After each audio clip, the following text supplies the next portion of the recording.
It wasn't hidden, not really. A folder labeled taxes, buried just deep enough to feel accidental. But nothing she ever did was accidental. I wasn't looking for the truth. I was looking for our mortgage papers. The ones she swore were in the black file cabinet, second drawer from the top.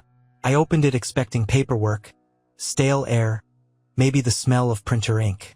Instead, I found leather, soft, worn, the kind of folder someone holds close when they think no one's watching. There were no tabs, no labels, just that quiet kind of importance, the kind that doesn't announce itself because it doesn't have to. I opened it, not knowing I was opening a wound. The first page held a date and a sentence written in looping, rushed handwriting.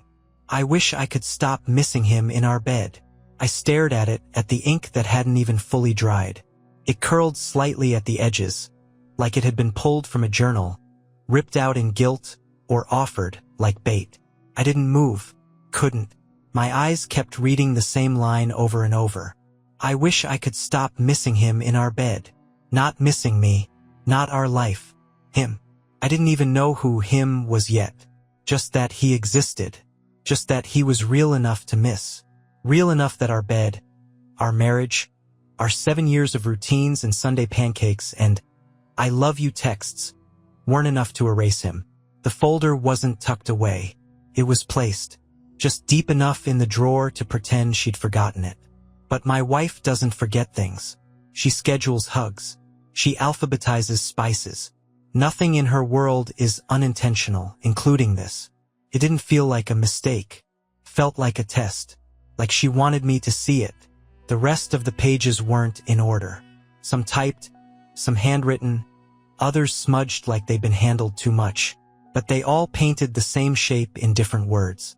Longing, regret, a kind of emotional infidelity so raw it made physical cheating seem almost cleaner. He understood me before you did. Sometimes I forget what your hands feel like. I think I only married you because he left.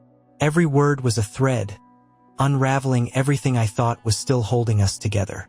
I flipped through page after page, watching my life collapse in slow motion. I wanted to stop, to shut it and pretend it was someone else's handwriting. But once you hear something break, you can't unhear the sound. And this wasn't a crack. This was a fracture I'd been sleeping beside for months. She must have known I'd go looking for the mortgage. Maybe she even hoped I would. She was always 2 moves ahead, the kind of person who left trails when she wanted to be followed. Maybe she didn't know how to tell me, or maybe she wanted me to be the one to end it. I sat there, folder in hand, silence pressing against my chest like water rising in a locked car. Outside, the wind rustled the maple tree she planted last fall. Inside, all I could hear was one sentence repeating like a curse. I wish I could stop missing him in our bed. She didn't hide the folder, but she didn't have to. She knew I'd find it, and she knew I'd never see her the same again. She didn't use his real name, just an initial, but the context made it obvious, desire written in cursive. Couldn't sleep. Of course I couldn't sleep. The folder sat beside the nightstand, its leather spine brushing against the edge of my thoughts. I told myself I'd stop reading, that I'd seen enough. But there's a strange gravity to betrayal. Once it touches you, everything pulls toward it. At 3:12 a.m., I opened it again. The light from my phone cast the room in shades of guilt. I didn't dare turn on the lamp. She was asleep down the hall, curled up with our son like nothing had changed. Maybe for her it hadn't, but for me, the world had shifted. Her writing changed after the first few pages. The early entries were almost poetic, lyrical, unsure. But later it sharpened, clarity carved in ink. There was no more guilt, just momentum. He makes me feel real again. We meet on Wednesdays. I tell Nick I have therapy. He hates that I go back to my fake life. I tell him he's right. I'm Nick. She never wrote his full name, just the letter J, sometimes underlined, once circled, once followed by a heart, drawn faintly like she'd erased it but couldn't quite bring herself to let it go. J, J, J. She wrote about him the way you write about a place you're running toward. Not a person, a destination, promise. I kept reading even when I didn't want to, even when my hand trembled, even when I heard a soft noise from the hallway, the creak of the floorboards that always groaned outside our son's door. He was awake. I set the folder down just long enough to scoop him up, his small body folding into mine like a question I couldn't answer. He smelled like sleep and shampoo and the innocence I used to believe in. I rocked him gently, back and forth, his weight anchoring me in a moment I didn't deserve. With one arm, I held my son. With the other, I turned the page that would tear me in half. I'm scared he'll find out the child isn't his. I stopped rocking. The room stopped breathing. So did I. I read the sentence again. Then a fourth time in case the world made more sense if I stared hard enough. But it didn't change. The words stayed. The possibility stayed. The lie stayed. I looked down at him. My son. My boy. And suddenly, I didn't know.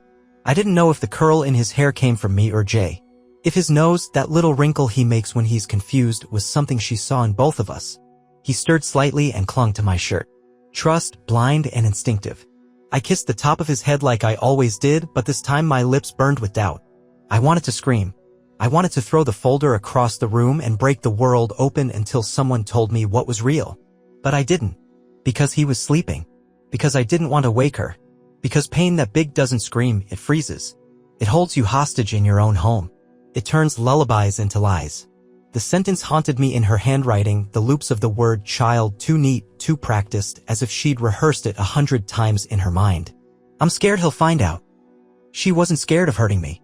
She was scared of losing control. I stayed there, in the rocking chair, holding the boy who might not be mine. The folder sat beside me like a wound that wouldn't clot. And I realized something cruel. She hadn't just broken my heart. She'd broken the timeline. I didn't know when to start doubting. So I started doubting everything. The way she kissed me goodbye that morning, too warm, too perfect, now felt like theater. She kissed me like she meant it. That was the hardest part. She leaned in, pressed her lips to mine, and said, "Have a good day, okay?" Like we were normal. Like we were intact. Her eyes didn't flinch. Her smile didn't falter. And for a second, just 1 second, I almost believed we were okay. But something in me didn't let it go. That smile was too easy. Too choreographed. Like a curtain call. I watched her walk to the car, gym bag over one shoulder, protein shake in hand, Bluetooth earpiece already clipped in like she was rushing to some urgent meeting. But there was no meeting. There never was.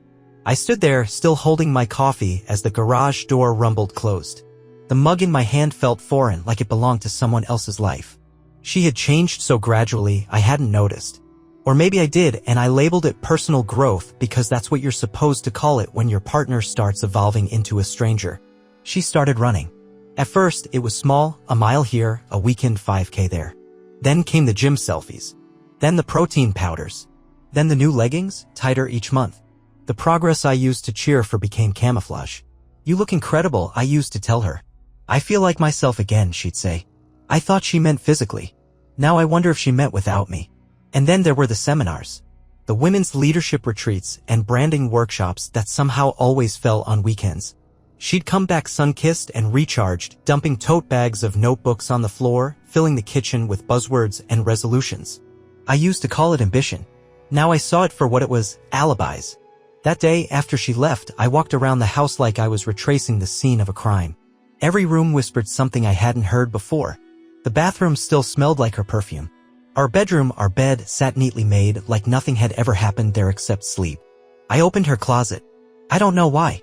Habit, maybe? Or hope. But the moment I did, I noticed something strange. 3 of her blouses were missing, the ones she only wore on dates. Not with me. With him. She always said she kept them for special meetings. But I'd never seen a client who made her laugh that hard. Or a coworker who gifted her jewelry in boxes she claimed were raffle prizes. I pulled out one drawer. Then another. And I found it, a tiny gold bracelet I hadn't given her. Something delicate and expensive etched with the letter J. The same initial from the folder. She had tucked it beneath her scarves. A half-hearted hide. Just like the folder. Just like the smile. It hit me then with a clarity I hadn't asked for. She wasn't sloppy. She was confident. Confident I wouldn't notice. That I wouldn't look. That I loved her enough to accept the fiction. And maybe I did. For too long. I sat on the edge of her bed, bracelet in hand, and stared at the door she'd just walked out of. The sunlight poured through the blinds in soft, golden lines. It looked beautiful. Like a movie scene. But that's what it was now, wasn't it? Just a scene. The home. The hugs. The morning coffee. The soft laughter in the hallway. It was all a set. And she was the lead actress. I could have asked. Confronted. Screamed. Instead, I made coffee. The morning light came in soft, filtered through the linen curtains she picked out from that overpriced boutique downtown. Everything about the room looked curated. Domestic. Safe. It made the silence feel surgical. She came downstairs just after 7. Hair pulled back, skin dewy from her skincare routine. The same white sneakers. The same zip-up hoodie. She kissed our son on the head, half present, scrolling through her phone with the other hand. I watched her from the kitchen, hand resting lightly on the kettle like I was deciding how to measure the water. But I wasn't measuring water. I was measuring the moment. She didn't know. She didn't know I had found the folder. She didn't know I had held our son in one arm while reading the words that shattered me with the other. She walked toward me, still smiling. Still wearing the mask. "Thanks, babe," she said as I handed her the coffee. That word, babe, it stung more than it should have. It was so effortless. So practiced. It made me wonder if she ever called him that too. I kissed her cheek like always. Like it meant something. Her skin was warm and I hated that I noticed. I hated that my body still responded to her touch, that part of me still wanted to believe her warmth was real. She took her coffee, blew across the lid, and said she'd be home late, meeting with the board, or some other lie she'd molded into truth. I nodded. She didn't notice my silence. She never really had. I watched her leave. Not out of longing. Out of calculation. That was the day I stopped asking questions. Because questions begged for answers. And I already had all the answers I could stomach. What I needed now wasn't clarity. It was control. And control starts with quiet. I spent the rest of the morning cleaning the kitchen, not because it was dirty, but because I needed order. I opened drawers and checked contents. I counted spare keys. I looked through bank statements. I searched the garage for things I hadn't used in months, camping gear, spare phones, an old GoPro. Not because I had a plan yet, but because one was coming. I could feel it forming like storm clouds behind my eyes. I started noting passwords. Changed a few. I opened a new savings account in my name. Quiet things. Small things. Nothing she'd notice. Nothing she'd question. We all dream about our exit plan, even if we never admit it. The version of you that packs a bag in the dark. That drives without looking back. That leaves a note on the table with nothing but a key and a silence louder than any goodbye. I never thought I'd be that person. But then again, I never thought she would be this person. That night, she brought home takeout. Thai food. My favorite, or what used to be. She laughed at something on her phone, told me a story about someone from work. I smiled in the right places. I even reached across the table and touched her hand. And she let me. No hesitation. She didn't know I'd already buried us. That I'd kissed a ghost that morning. That I was counting down in silence. I didn't say a word. Not because I was afraid of the truth, but because I'd already survived it. She thought she owned everything. But I knew where her power really was, in the numbers. She once told me numbers don't lie. That was before I realized how much she did. She was out of town conference in Austin, she claimed, which meant 3 nights, 2 outfits I'd never seen before, and a return ticket she never mentioned. I didn't ask. I just waited until the house was still. Then I went to her home office. I didn't touch anything at first. Just stood there, letting the hum of the screensaver and the quiet flicker of her desk lamp settle over me. It was strange how her world looked untouched even as everything between us unraveled. The laptop was exactly where she left it. And so was the password. Same one she used in college. A combination of her birthday and a character from a book she claimed changed her life. I typed it in and waited for the familiar click, the digital door swinging open like it always had for her. And just like that, I was inside. Emails. Spreadsheets. Bank links. Contracts. An entire world laid bare, cleaner than the emotional wreckage she left in the folder, but somehow more revealing. She'd used so many words in that folder. Here, she used numbers. And numbers don't lie. I found the wire instructions first, disguised inside a folder labeled consulting. Simple transfers. Low frequency. High precision. 1,000 here. 5,000 there. Memos that made no sense. Recipients I didn't recognize. One listed under nothing but J and Sons LLC. J again. I read every line. Every routing number. Every offshore reference disguised as Project Dev. My hands didn't shake. I didn't rage. This wasn't about panic. This was math. And math I could do. It took me 3 hours. I opened an account in my name, private, encrypted, traceable only through a shell she'd never think to look into. I mirrored her movement down to the cent.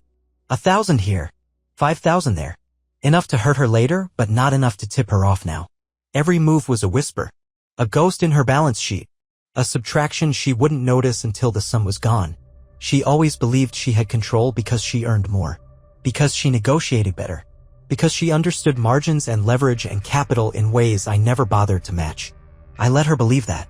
Let her build her castle on a hill made of interest and tax shelters. But I always knew power doesn't live in wealth. It lives in access. And now I had hers. She texted that night. Miss you. Can't wait to be home. The period at the end of the sentence made me laugh. There were times I believed her. Now I believed in strategy. She called me predictable. That was her favorite insult in arguments. But she forgot predictable people don't make noise. They make plans. Quiet, patient, invisible plans. By the time she came home, I'd already closed 2 accounts. Rerouted 1 transfer. Backdated an expense from a fake contractor I registered under a name she wouldn't recognize. She kissed me at the door like always. Smiled like nothing had changed. She didn't know I was already unraveling her, not with rage, but with receipts. I disappeared in stages. First from our calendar. Then from her trust. It started with the couch. One night, I said my back was acting up, that the mattress had been bothering me. She nodded, distracted, half listening while typing something on her phone. I watched her thumbs move quickly, confidently, like someone responding to a message they'd been waiting for. She didn't ask if I was okay. Just said, hope you get some rest, and turned back to the glow in her hand. That was night 1. By night 7, I didn't even have to explain. The couch became mine. My sanctuary. My excuse. A line drawn in foam cushions and forgotten promises. I began sleeping with the door half open just to hear her footsteps. Sometimes they came late. Sometimes not at all. I stopped making coffee in the mornings. Stopped texting her when she was out late. Stopped updating the family calendar we used to treat like gospel. It was subtle, the way I vanished. A social fade-out, like a coworker who stops showing up to meetings but still gets the emails. I skipped our Thursday dinner nights. The ones we used to cherish. The ones she used to beg for when we were busy. Just 1 night a week, she once said. Now I could have been a ghost in the seat across from her and she wouldn't have noticed. Sometimes I'd sit on the patio after she went to bed, wrapped in a blanket, watching the motion sensor lights flicker off. I'd stare into the dark yard and wonder if she knew I was already gone. Not physically. Emotionally. Strategically. She didn't ask why I never touched her anymore. Didn't ask why I didn't say goodnight. Maybe she was too distracted. Maybe she thought I'd never leave. That I was too gentle. Too forgiving. Too safe to become a threat. But she miscalculated. The longer I stayed silent, the more I saw. The patterns.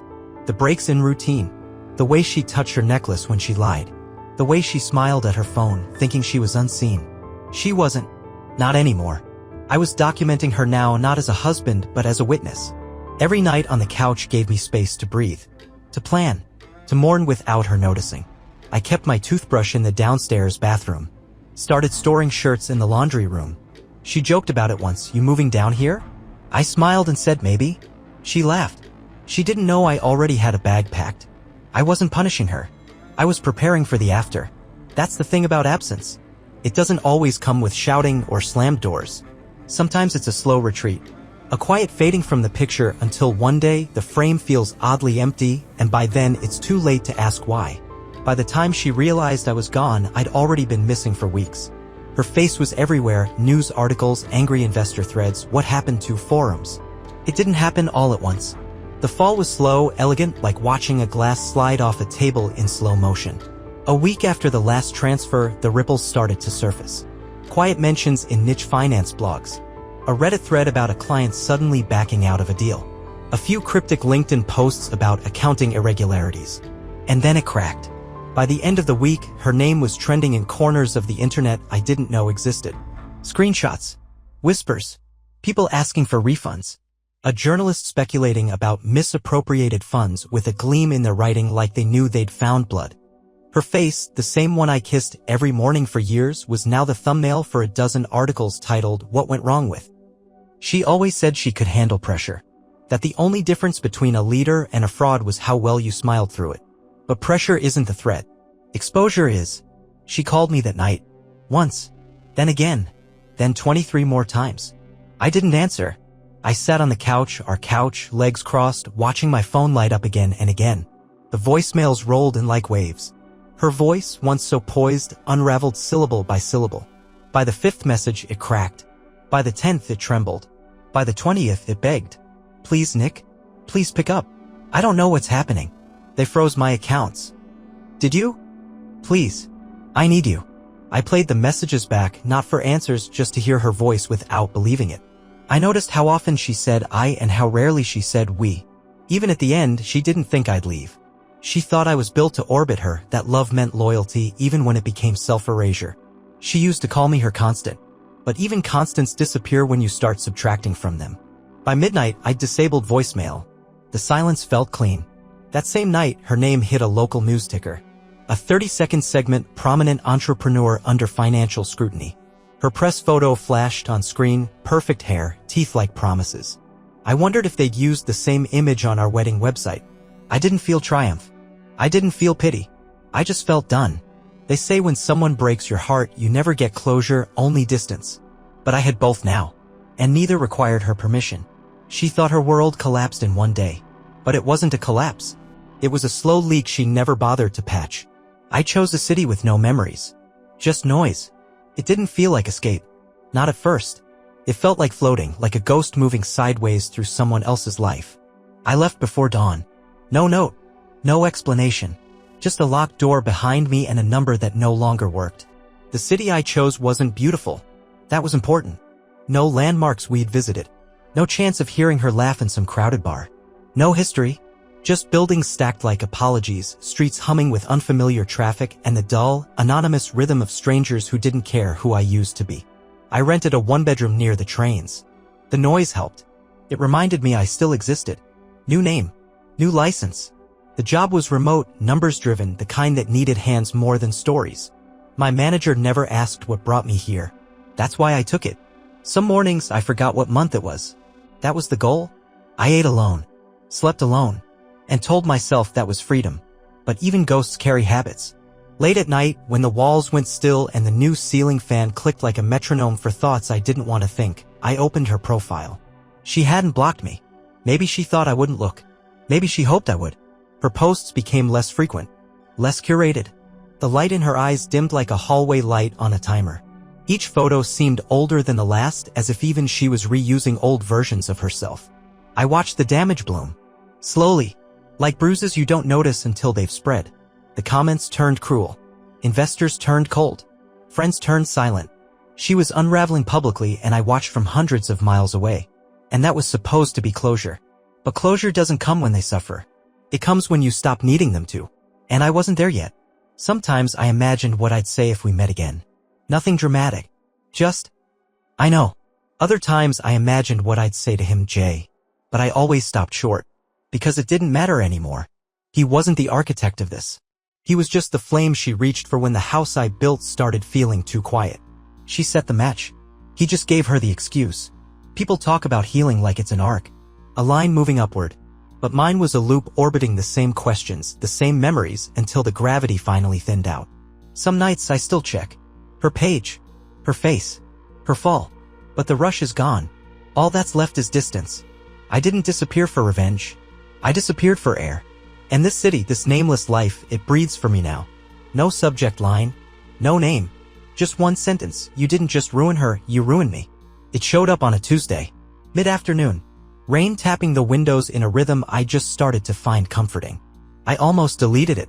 The inbox was full of junk, shipping notifications, apartment bills, newsletters I never remembered signing up for. But this one didn't belong. No subject line. No name.